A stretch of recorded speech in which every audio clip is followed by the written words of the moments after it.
મસ્ત મજાની સવાર થઈ ગઈ ને સવારે હતો વધારે ઝાકળ ને મારે ને પપ્પાને જવાનું હતું રાજકોટ તો ગાડી લઈને નીકળી ગયા. વધારે ઝાકળ હોવાથી વાર પલટી ગયા હતા ને મામાની દુકાને ગાડી રાખીને મોવૈયા સર્કલેથી બસમાં બેન પોગાડી દીધા રાજકોટ બસ સ્ટેન્ડ. 10 વાગ્યા વળી રાજકોટ પોરબંદરની બસમાં હું ને પપ્પા બેસી ગયા ને જેતપુર થતા પોગાડી દીધા ધોરાજી જકાતના રાય.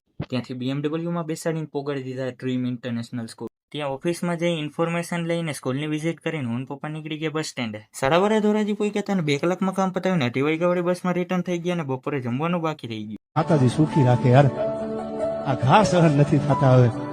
રાજકોટ બસ સ્ટેન્ડેથી બસ એક્સચેન્જ કરીને બીજી બસમાં બેસાડીને પોગાડી દીધા પડતરીને ત્યાંથી પલટીલા લઈને આવી ગયા ઘરે. પછી આપણે આવી ગયા ગામના પદરમાં હોલિકા દહનમાં.